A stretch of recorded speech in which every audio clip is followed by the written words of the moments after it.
siapa? Pak Edo Prasetyo. Sebelum itu, marilah kalian tonton video ini agar kalian mudah mengerti pembelajaran biologi hari ini. Oke, anak-anak, hari ini kita akan memasuki bab yang pertama untuk pelajaran biologi, yaitu klasifikasi makhluk hidup. Pada hari ini, anak-anak kelas 7 yang Bapak cintai dan sayangi, kita belajar tentang ciri-ciri makhluk hidup. Manusia, hewan, dan tumbuhan merupakan kelompok makhluk hidup.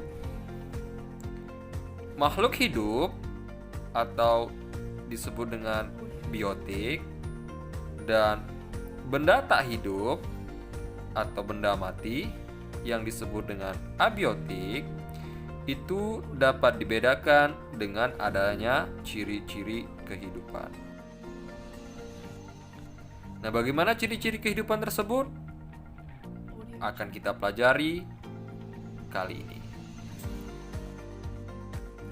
Oleh karena itu, siapkan buku catatan, latihan, dan buku cetak tentang materi ini.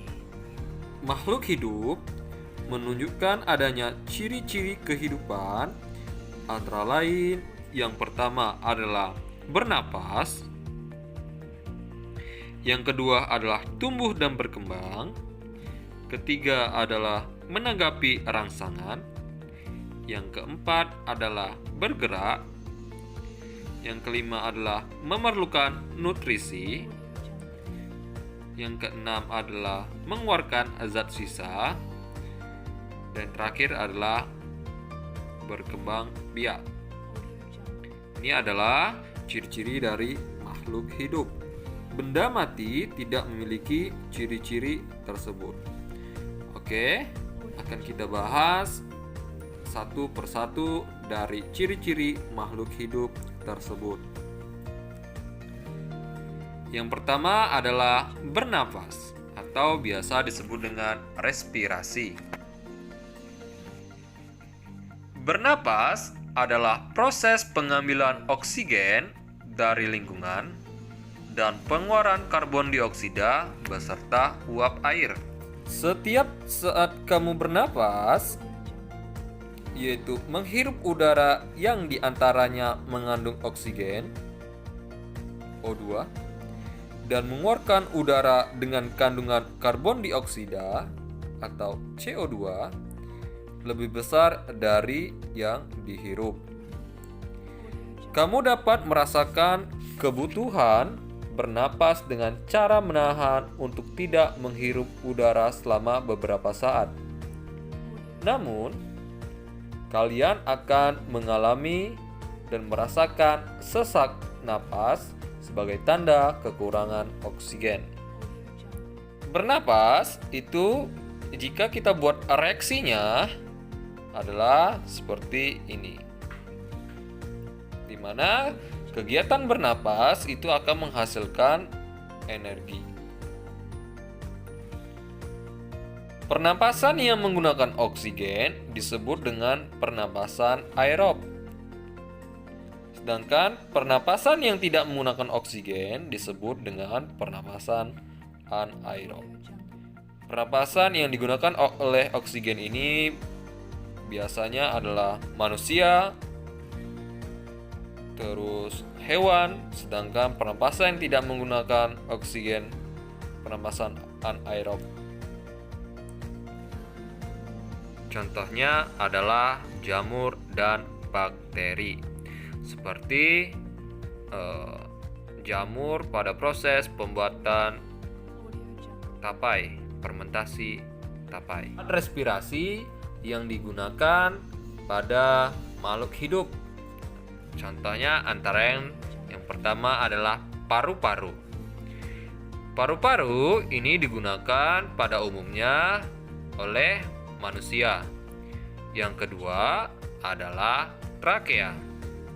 Trakea biasanya digunakan oleh hewan, yaitu seperti kupu-kupu, belalang, dan lain sebagainya. Pada umumnya yaitu hewan serangga. Yang ketiga adalah insang. Insang ini digunakan oleh pada ikan. Yang keempat adalah paru-paru buku. Alat respirasi ini digunakan oleh laba-laba besar dan hewan kalajengking.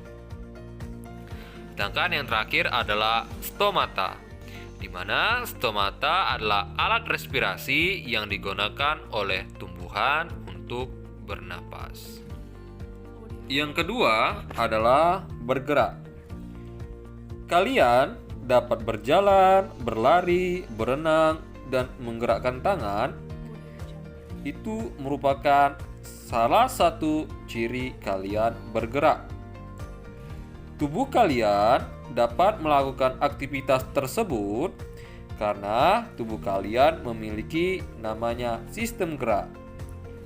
Sistem gerak terdiri atas tulang, sendi, dan otot, dan ketiganya nanti bekerja sama membentuk sistem gerak.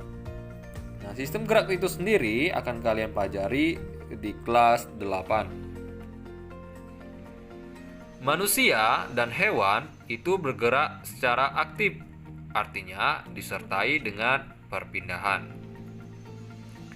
Hewan memiliki alat gerak beraneka ragam, antara lain yang pertama adalah pada kaki yang digunakan sebagian besar vertebrata atau hewan bertulang belakang.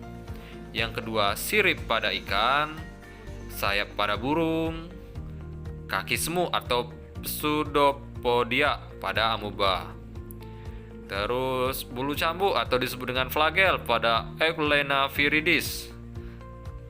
Dan terakhir adalah bulu getar atau cilia pada Paramecium. Ada pertanyaan, bagaimana dengan tumbuhan? Apakah tumbuhan juga bergerak? Oke, kali ini kalian cari tahu jawabannya tuh. Siapa yang bisa menjawab nanti akan mendapatkan reward nilai.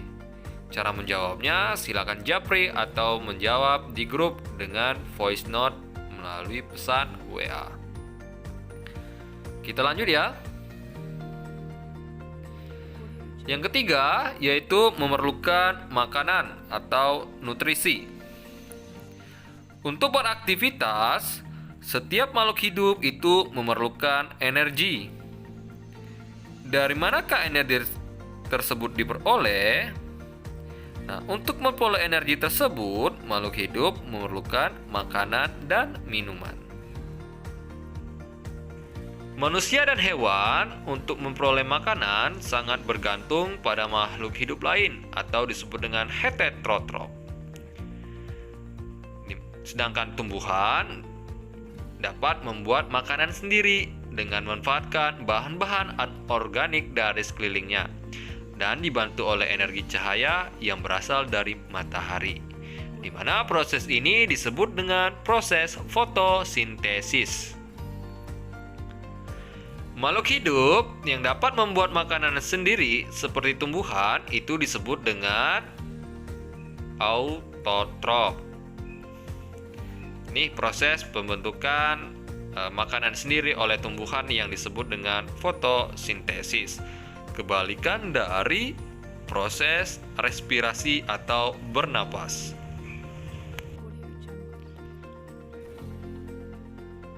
Oke, yang keempat, tumbuh dan berkembang. Coba kalian perhatikan tubuh kalian dan teman kalian. Semakin tinggi dan massa atau berat tubuh kalian sekarang dengan berat kalian waktu bayi dulu tentu saja tidak sama kan? Tinggi dan berat tubuhmu akan bertambah seiring pertambahan usia. Proses inilah yang disebut dengan tumbuh. Hewan juga mengalami hal yang sama. Kupu-kupu bertelur, telur tersebut kemudian menetas menjadi ulat, lalu menjadi kepompong, Kepompong berubah bentuk menjadi kupu-kupu muda dan akhirnya berkembang menjadi kupu-kupu dewasa. Inilah yang disebut dengan metamorfosis. Sifat pertumbuhan yaitu secara kuantitatif, di mana yang dilihat adalah berat tinggi dan besar atau volume dan ukuran. Yang kedua, memiliki sifat irreversible, artinya tidak dapat kembali ke bentuk semula.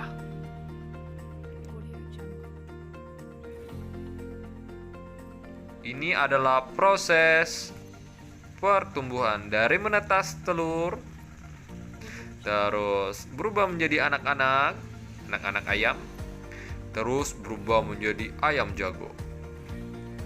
Nah, di mana pertumbuhan ini dipengaruhi oleh faktor hereditas atau gen, atau juga yang disebut dengan faktor keturunan dan juga faktor lingkungan. Nah, kini ada pertanyaan, apakah berkembang itu? Apa perbedaannya dengan tumbuh? Apakah dari anak ayam menjadi ayam jago? Tentu tidak, bukan? Oleh sebab itu, ayo siapa yang bisa bantu? Maka akan dapat nilai reward dari Bapak. Caranya sama, yaitu mengirim voice note dari grup ataupun japri ke Bapak. Oke? Yang kelima, yaitu berkembang biak atau yang disebut dengan reproduksi. Berkembang biak adalah kemampuan makhluk hidup untuk menghasilkan keturunan, di mana tujuannya adalah untuk melestarikan keturunan agar tidak punah dan menambah jumlah generasinya. Contoh, kalian lahir dari ayah dan ibu kalian. Ayah dan ibu kalian masing-masing juga mempunyai orang tua yang kalian panggil kakek dan nenek dan seterusnya. Perkembangbiakan terbagi menjadi dua, yaitu secara generatif dan secara vegetatif. Secara vegetatif itu terjadi pada tumbuhan, di mana induknya adalah satu. Sedangkan generatif itu terjadi pada hewan dan pada manusia. Yaitu, lihat sendiri. Nah, kan benar terjadi pada manusia. Tuh ada kalian tuh, lihat tuh. Yang keenam yaitu peka terhadap rangsangan. Bagaimana reaksi kalian? Nah, jika tiba-tiba ada sorot lampu yang sangat terang masuk ke mata. Tentu saja, secara spontan kalian akan segera menutup kelopak mata kalian. Nah, dari contoh itu menunjukkan bahwa manusia mempunyai kemampuan untuk memberikan tanggapan terhadap rangsangan yang diterima. Kemampuan menanggapi rangsangan itu disebut dengan iritabilitas. Sekali lagi, kemampuan menanggapi rangsangan tersebut disebut dengan iritabilitas. Tumbuhan itu bereaksi adanya rangsangan. Contohnya, putri palu ketika mengatupkan daunnya saat disentuh. Indra merupakan alat tubuh yang peka terhadap suatu rangsangan. Alat indra pada manusia dan hewan antara lain, yang pertama mata, seperti yang dijelaskan di awal tadi, itu peka terhadap rangsangan cahaya. Telinga peka terhadap rangsangan getaran suara. Hidung peka terhadap rangsangan bau. Kulit peka terhadap rangsangan panas, dingin, sentuhan, tekanan, dan luka. Dan lidah peka terhadap rangsangan rasa, baik manis, pahit, maupun asin. Selanjutnya, yang ketujuh adalah mengeluarkan zat sisa. Semua makhluk hidup itu mengeluarkan zat sisa yang berasal dari proses metabolisme yang berlangsung dari tubuh.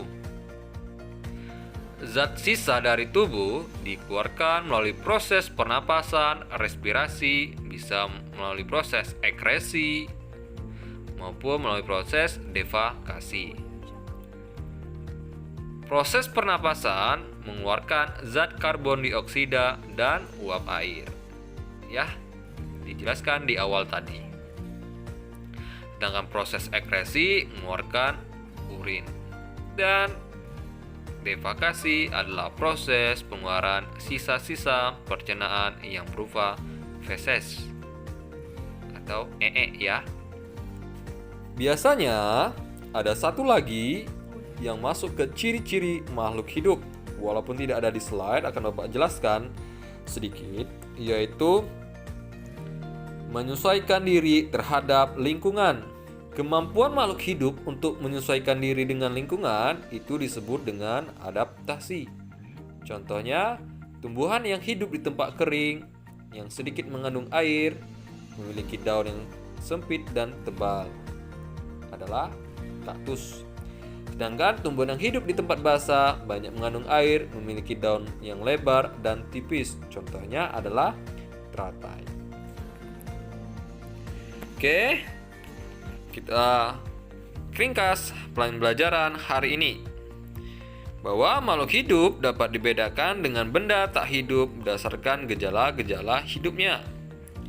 Di mana ciri-ciri makhluk hidup yaitu ada bernapas, bergerak, memerlukan makanan dan minuman, tumbuh dan berkembang biak, peka terhadap rangsangan, mengeluarkan zat sisa, dan satu lagi yang tidak ada di slide biasanya adalah proses adaptasi. Ini adalah kata-kata yang sedikit asing bagi kalian. Boleh kalian baca dan kalian pahami.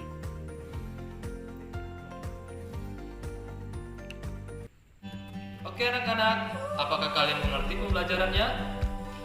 Kalau tidak mengerti atau kurang paham dan kurang jelas, silakan tanya sama Bapak.